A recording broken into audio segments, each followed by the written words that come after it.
Hi, I'm John Celestri, and welcome to SIOR Live here at the show floor of the SIOR Spring Conference here at Scottsdale, Arizona. I'm happy to have Paul Kluck of CBRE in Denver. Paul, thanks for coming by. You bet. Let's get this out of the way. We're going to be talking about marijuana and its proliferation as a market segment in the industrial sector. And we're going to avoid the obvious puns. You know, we're not going to do the cheap shots, even though so much of the vocabulary about growth and overgrown and all of this is so Sure. seeding the market is just so easy to do. I'm inexpensive, but I'm not cheap. I don't do jokes like that. Okay. How has the market grown? Well, so what's interesting is that back in the year 2000, Colorado passed a law for medical marijuana. And that was kind of a big deal back then, but it didn't really have that much of an effect on the industrial market because it was all small care provider, as they called it. So they could only grow a certain number of plants, and so nothing really happened until we passed the law in November of 2012, effective January 2013. For a retail sale or recreational sale of medical marijuana, of actual marijuana, right, to anybody without carrying a card. Because you said it's not medical, right? It's not medical, so anybody could come in and buy up to a quarter ounce of marijuana and for their own personal consumption. When that happened, the demand required a higher level of supply, and what we found was in the next 12 to 18 months, about 4 million square feet of our B and C industrial property was converted from traditional use to a grow facility.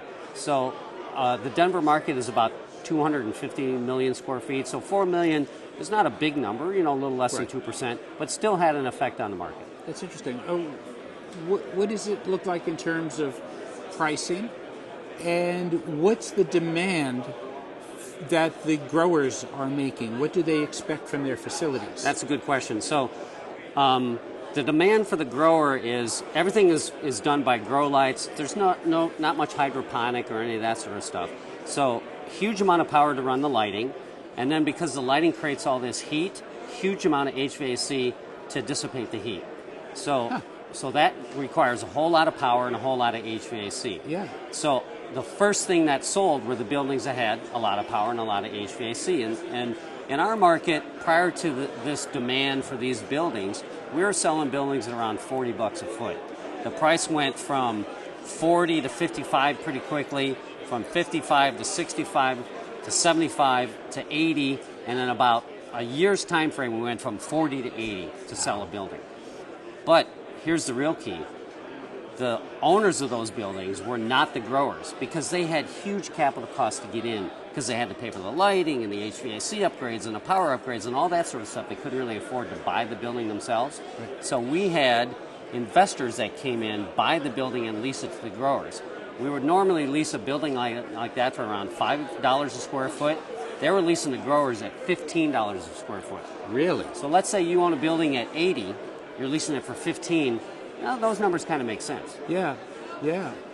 Talk about DOJ and their involvement, and then let's get a little bit into some of the challenges with distribution beyond Colorado borders. Yeah, sure. So one of the reasons why the investors came into Colorado was because in August of 2013, there was some uncertainty. Was the feds going to come in and bust everybody? You know, if I own this real estate and I get busted, are they going to take my property? So that uncertainty kind of kept the investor demand pretty low. In August of 2013, the DOJ came in and said, all right, if you don't do these 10 things, then I can label them out if you need them. But if you don't do these 10 things, then we're not going to come after you. Mm-hmm. So as long as you stick to the letter of the law for Colorado. You don't do the 10 things. And you don't do the 10 things. 10 anti-commandments. Anti-commandments, if you will. Then we're going to leave you alone. And when that happened, the investment capital flooded into Colorado, and it was just a feeding frenzy to find property that was suitable for growers. And what time frame are we talking about here? So this was August of 2013. Probably within the next 12 months was when that 4 million square feet was acquired and put on property. We don't have to go through all 10 commandments, but give us some highlights. Oh, yeah, let me see. So I can run through them real quickly. Don't sell to minors. There's no gangs or cartels involved. You can't push it out to other states. You can't do interstate trafficking. Those kind of things. Right. Which brings up an interesting question. Are the tenants vetted? Background checks and the like? Because you never really know.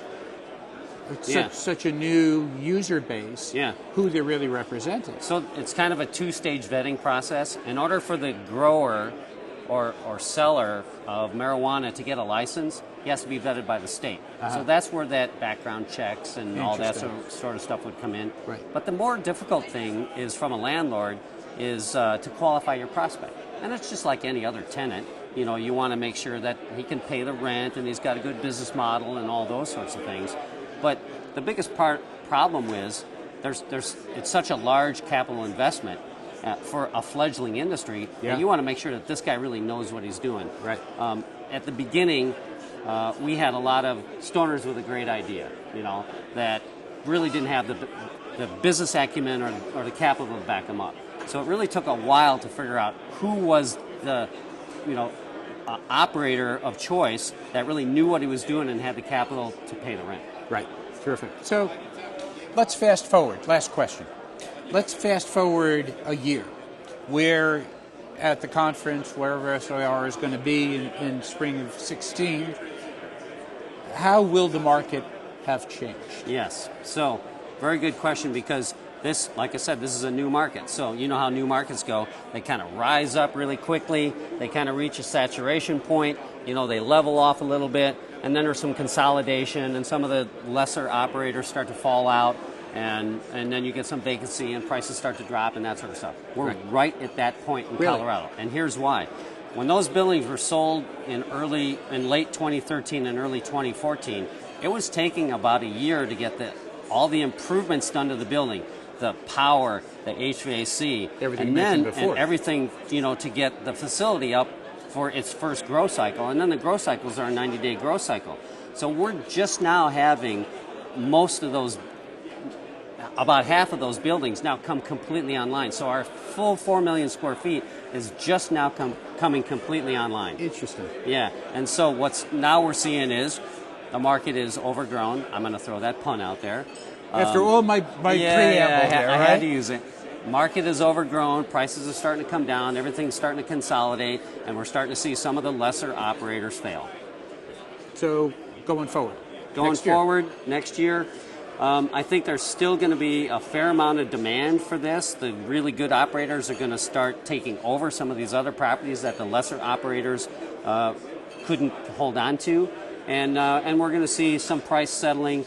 I don't think the sales price of buildings is going to change, but the rental rates are going to come down. Interesting. Yes. It'll be interesting to touch base next year. Yeah, we'll see how it goes. Paul, thank you so much for the time. Thank you for the interview. And I want to thank you for joining us on Globe Street TV.